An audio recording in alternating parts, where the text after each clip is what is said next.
I have a question for the rest of America. Does anyone even care about Nebraska? He told you for almost 2 years that he was going to deport 20 million Hispanic, Latino, undocumented immigrants living and working in the United States. You voted for that. And as cattle ranchers in the state of Nebraska, your business and your profitability. Hey, Nebraska, I hear that you get to be Trump's next bankruptcy. Good for you. Way to go. See, your racism and your transphobia and your hatred of women was just bigger than your sense of self-preservation. Yes, it was. And now you're going to lose your granddaddy's farm. See, just like during the pandemic, when there were all of these subsidies and bailouts for farmers, but they went to the mega corporate farms instead of folks like you, you didn't learn your lesson. So now all those tax breaks and handouts and subsidies are going to go to the folks that are waiting in the wings to swoop up your little piece of legacy so they can turn it into just another plot of land on a spreadsheet. So as you're packing up your Mima's mementos, emptying out that room where you raised your babies, loading up that dinner table where hundreds of family gatherings made magic, it's going to be hard. But just know that we're so happy for you, that you got what you voted for. We absolutely love this for you. Peace out. Something, something bootstraps. So for all the farmers that live in Nebraska, you voted for Trump knowing that 70% of your workforce on your farms are migrants. Now, apparently, Nebraska is 6 months away from bankruptcy. Still voted for the mass deportation of 70% of your workforce on your farms, and now are complaining that your farms and your livelihood will not survive it.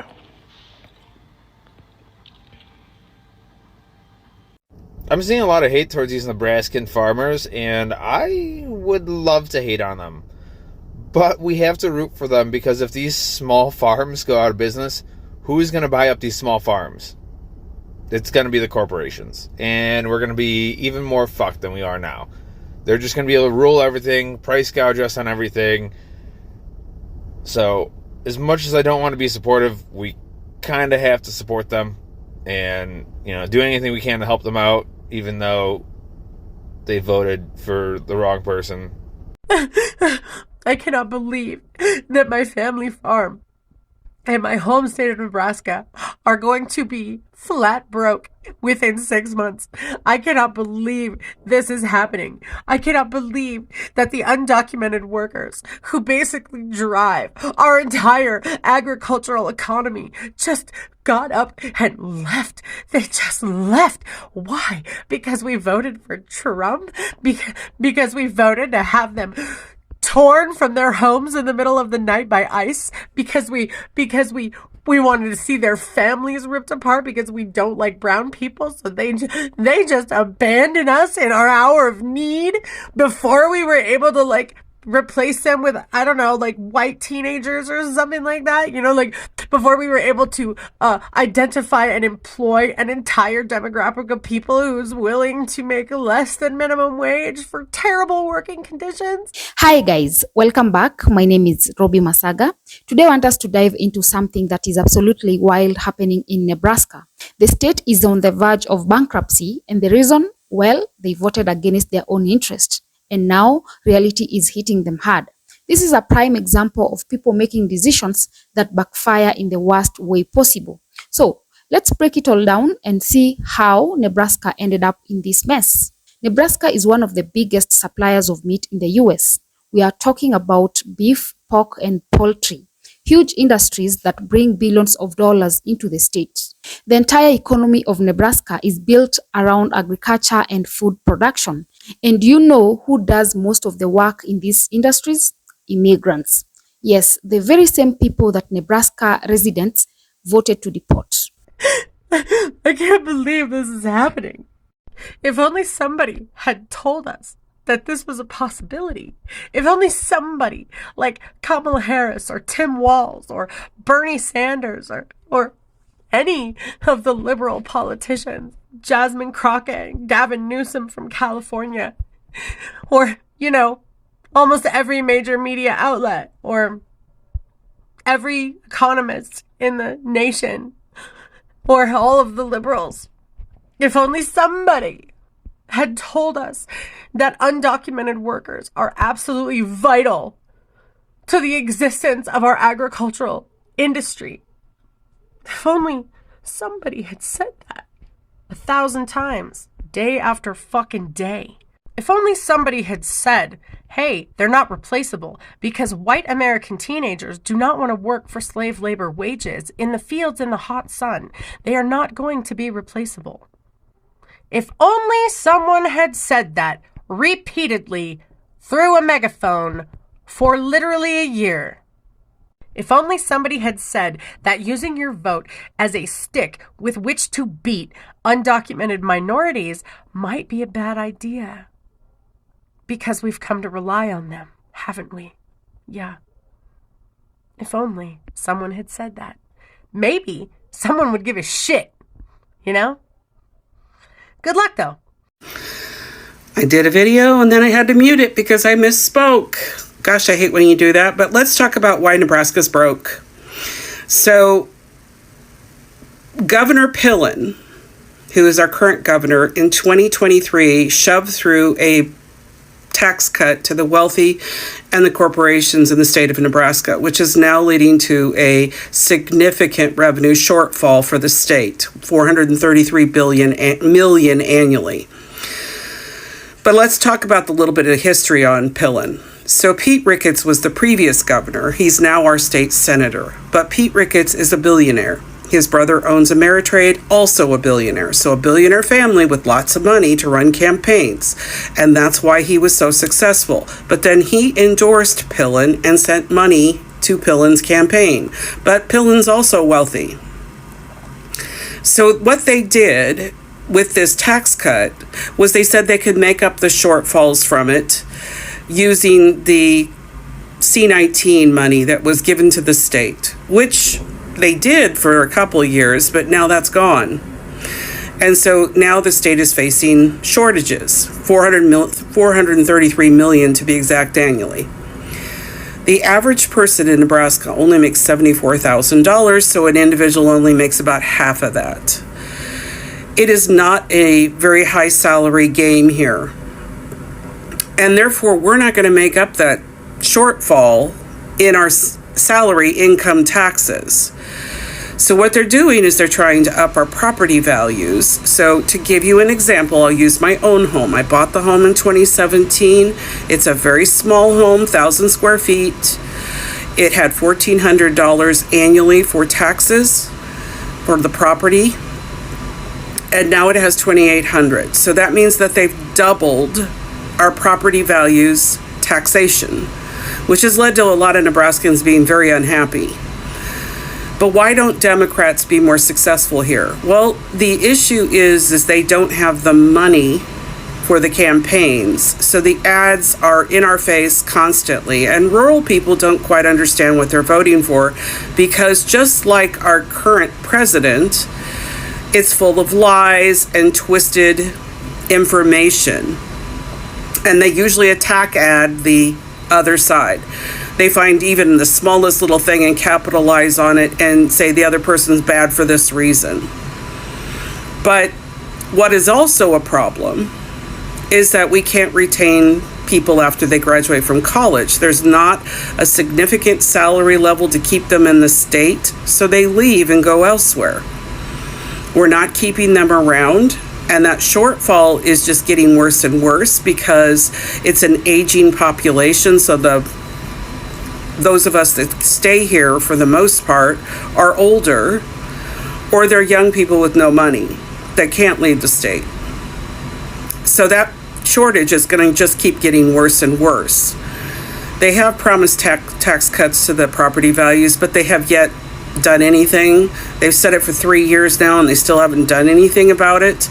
So that $3 billion tax cut to the corporations and the wealthy is the same playbook that our president wants to do. So our nation's going to be facing the same kind of shortfall. And this means that they have to cut programs to the poor and the weak and the sick and the old. And that's what's happening in Nebraska. It's going to happen at the national level. And we have that to look forward to at the national level. But that's why Nebraska's going broke. Now, here's where the story gets interesting. When Trump ran for president, he made it clear that he was going to crack down on immigration. He wasn't shy about it. He promised mass deportations, tighter border control, and restrictions on visas for immigrant workers. Nebraska voters heard all of this, and guess what? They still voted for him in huge numbers. They cheered for him, supported his policies, and even celebrated the idea of America First. But now they are seeing what that really means. Without immigrant workers, Nebraska's labor force is collapsing. Farmers are struggling to stay open. Meat packing plants are shutting down because they don't have enough employees to process the meat. The entire supply chain is falling apart because the people who kept it running were either deported or scared away by strict immigration policies. This isn't just a small inconvenience. This is an economic disaster. Let's break it down even further. Meat packing plants rely heavily on immigrant labor because the jobs are tough, the hours are long, and the pay isn't great. A lot of American workers don't want to do this kind of work, especially when they can find better opportunities elsewhere. So, for years, companies have depended on immigrant workers, many of them undocumented, to fill these roles. But now that these workers are deported or choosing not to come to the US at all, there is no one left to do the job. Think about it. If you go to a supermarket and see the prices of meat going up, this is the part of the reason why. Nebraska produces a huge amount of the country's meat, and without workers, production slows down. When production slows down, supply goes down, and when supply goes down, prices go up. So this isn't just Nebraska's problem. It's affecting the entire country. Now, let's talk about the real kicker. Nebraska has about 6 months before it goes bankrupt. That means if they don't find a way to fix the labor crisis, the state is going to run out of money. Businesses are closing, tax revenue is shrinking, and economic growth is grinding to a halt. And the worst part, they did this to themselves. This is what happens when people vote based on emotions instead of logic. They wanted to take their country back, but they didn't stop to think about what that actually meant. They wanted strict immigration policies, but they didn't consider how much the economy depended on immigrant workers, and now they are learning the hard way. And the funniest part, some of these same people are now complaining about the labor shortage. They are saying, oh, we didn't think this would happen. Really? You didn't think kicking out the workforce would lead to labor shortage? What did you expect? It's like setting your own house on fire and then being shocked that you have nowhere to live. Now, let's take a step back and compare these to other states. Not every state voted for these harsh immigration policies. Some states like California and New York have always had an open approach to immigration. They recognize that immigrant workers are essential to the economy. And guess what? They are not dealing with this same level of crisis that Nebraska is.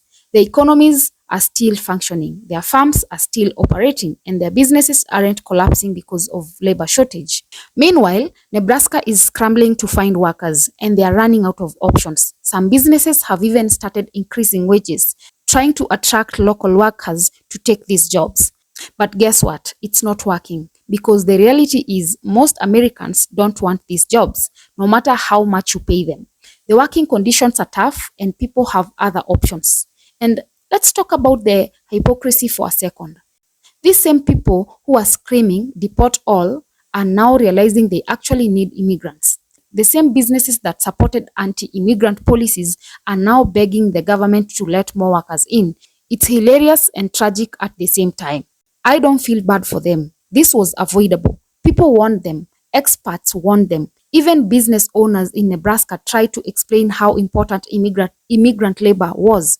But they ignored all of it because they wanted to vote based on fear instead of facts. And now they are suffering the consequences. So what happens next? Well, Nebraska has a few options, but none of them are great.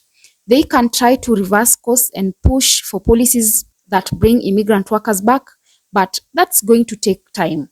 They can try to convince American workers to take these jobs, but that's unlikely to work. Or they can watch their economy continue to collapse and learn a very painful lesson. At the end of the day, this is a classic case of you reap what you sow. Nebraska wanted strict immigrant laws, and now they are paying the price. And let this be a lesson to other states. When you make policies based on hate instead of common sense, it will come back to bite you. So, what do you guys think? Do you feel bad for Nebraska, or do you think they got exactly what they voted for? Drop your thoughts on the comments, and also remember to subscribe, like, and share as well. And until next time, guys, bye-bye.